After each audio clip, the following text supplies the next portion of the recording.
Namaste Vidya.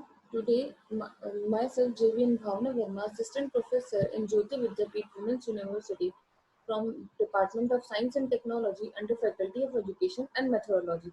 So today we are going to discuss about the topic Design Refinement Method, which comes under the course Software Engineering. So पहले हम लोगों ने section में पढ़ा था कि आर्किटेक्चर डिज़ाइन क्या है, उनके ऊपर कौन सा डाटा स्ट्रक्चर लगता है, कैसे डाटा डिज़ाइनिंग होती है, उनके अल्टरनेटिव मेथड क्या है और डाटा को मैपिंग करने के तरीके क्या है।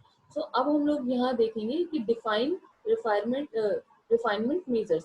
तो डिजाइनिंग रिफाइनमेंट मेजर्स, तो वो जो डाटा हम लोग डिजाइन कर रहे हैं उसमें हम किस तरह से रिफाइन उस डाटा को जो भी हम लोगों ने डिजाइन किया उसको हम किस तरह से रिफाइन आगे कर सकते हैं। तो उसी चीज को वही आज का टॉपिक है हम लोगों का। तो रिफाइनिंग द आर्किटेक्चरल डिजाइन, तो आर्किटेक्चरल डिजाइन जिसके बारे में आपने बात करी उसको हम कैसे और रिफाइन कर सकते हैं। तो देखो, so successful application of transform or transaction mapping is supplemented by additional documentation that is required as a part of architectural design. अब architectural design को भी करने के लिए हम लोग क्या करते हैं, हम लोग यहाँ पे क्या करते हैं, आपकी एप्लीकेशन को सक्सेसफुली ट्रांसफॉर्म करने के लिए ट्रांजेक्शन मैपिंग लगाने के लिए तो उसके अंदर हम एडिशनल डॉक्यूमेंटेशन करते हैं। ठीक है, और वो एडिशनल डॉक्यूमेंटेशन जो भी करा जाता है वो किसका पार्ट है, आर्किटेक्चरल डिजाइनिंग का ही पार्ट है।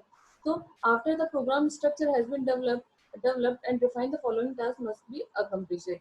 मतलब अगर प्रोग्राम स्ट्रक्चर डेवलप हो चुका है और फिर आप उसको रिफाइन वगैरह कर रहे हो तो इन सब के लिए क्या है, आपको कुछ फिक्स टास्क है उसको क्या है कंप्लीट करना ही पड़ेगा। तो उसमें से पहला टास्क क्या है आपका, like processing narrative must be develop for each module. An application description is provided for each module. Local and global data structures are defined. All decision restrictions are limited and noted. A set of design reviews are conducted. Refinement is considered if required justified.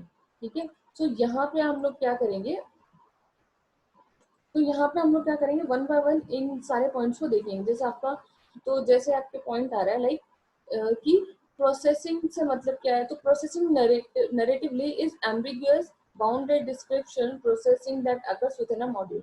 मतलब module के अंदर होने वाला जो तो module के अंदर जो अलग अलग चीजें होती है, जैसे कि उसको क्या करना है, तो a processing narratively is an unambiguous bounded description of processing that occurs within a module. तो मॉड्यूल के अंदर होने वाला जो डिस्क्रिप्शन आप दे रहे हो वो जो चीज अनएम्बिगुअस है तो उस चीज के बारे में हम लोगों ने यहाँ डिस्कस किया है। तो मतलब कि यहाँ पे क्या है कि मतलब जो आप प्रोसेसिंग कर रहे हो वो अनएम्बिगुअस होनी चाहिए और एक मॉड्यूल के अंदर जो आप प्रोसेसिंग कर रहे हो वो क्या होना चाहिए, उसका डिस्क्रिप्शन क्या होना चाहिए, बाउंडेड होना चाहिए। तो narrative describes the processing task, decisions and input output.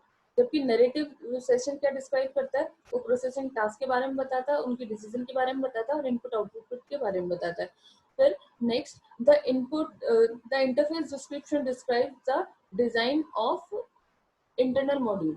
उसके सिवा जो इंटरफेस डिस्क्रिप्शन है वो क्या बताता है, वो हमारे इंटरनल मॉड्यूल की डिजाइनिंग के बारे में बताता है, उनके इंटरफेसेस के बारे में बताता है, उनके एक्सटर्नल सिस्टम इंटरफेसेस के बारे में बताता है और ह्यूमन या फिर कंप्यूटर इंटरफेस के बारे में बताता है। नेक्स्ट है कि data design of data structure. वो क्या बताता है कि design of data structure can have a profound impact on architecture and the procedural details for each software component. तो डाटा स्ट्रक्चर बताता है कि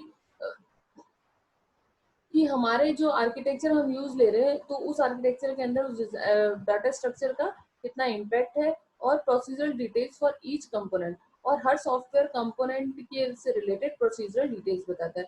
जबकि रिस्ट्रिक्शंस और लिमिटेशंस फॉर ईच मॉड्यूलर और आल्सो डॉक्यूमेंटेड। जबकि उसी चीज मॉड्यूल से रिलेटेड रिस्ट्रिक्शंस और लिमिटेशन जो लग रही है उसको भी हम लोग डॉक्यूमेंट करते हैं। तो इसके अंदर क्या है, तो restriction, The topics of discussion include restrictions on data type और format।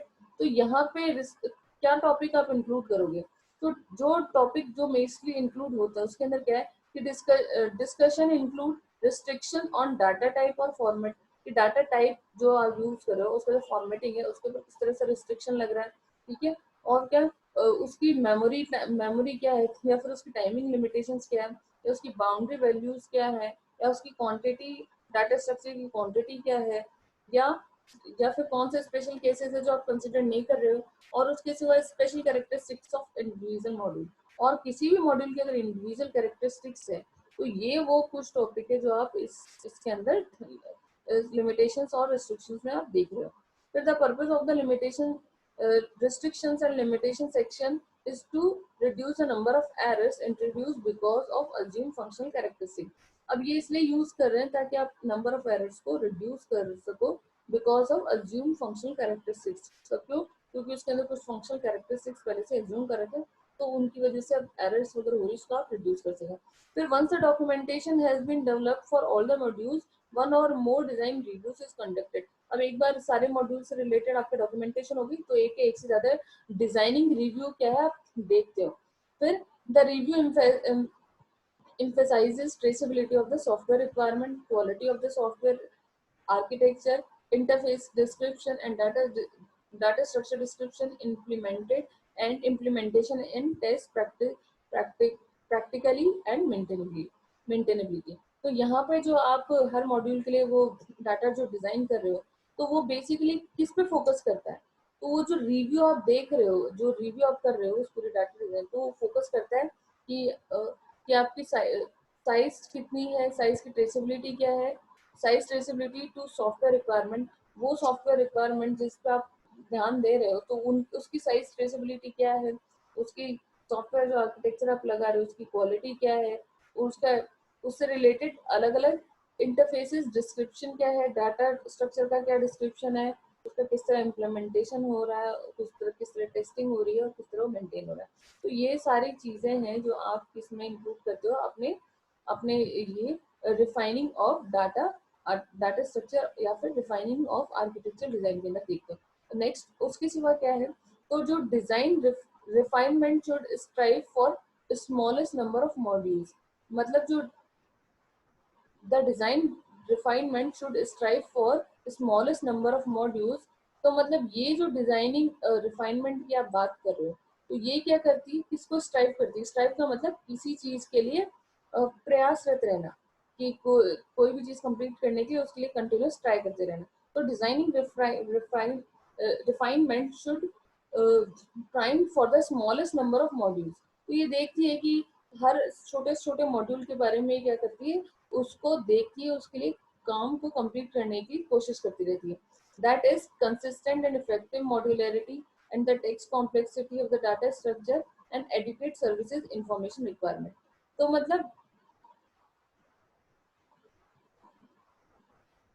तो इसके मतलब कि ये जो हर मॉड्यूल लेवल पे कि आप ये देखना कि वो कितना कंसिस्टेंट है विथ इफेक्टिव मॉड्यूलरिटी, उसके अंदर किस मॉड्यूलरिटी ढंग से लग रही है कि नहीं, और उसके अंदर कम से कम कॉम्प्लेक्स डाटा स्ट्रक्चर का यूज हुआ है, और वो सारी की सारी सर्विसेज और इंफॉर्मेशन रिक्वायरमेंट्स उसमें ढंग से आ रही है या नहीं. तो हर छोटे से छोटे मॉड्यूल के लिए ये सारी चीजें पता करना, यही हम लोगों का क्या है बेसिकली कि डिजाइन का रिफाइनमेंट करना होता है. तो ये था हम लोगों के डिजाइन रिफाइनमेंट कुछ मेजर्स हम लोगों के. That's all for today's session. Thank you. I hope you like my session. If you have any query, mention in the comment box. And this session is powered by Digital Version 2.0 due to Vidyapeeth Women's University. Thank you.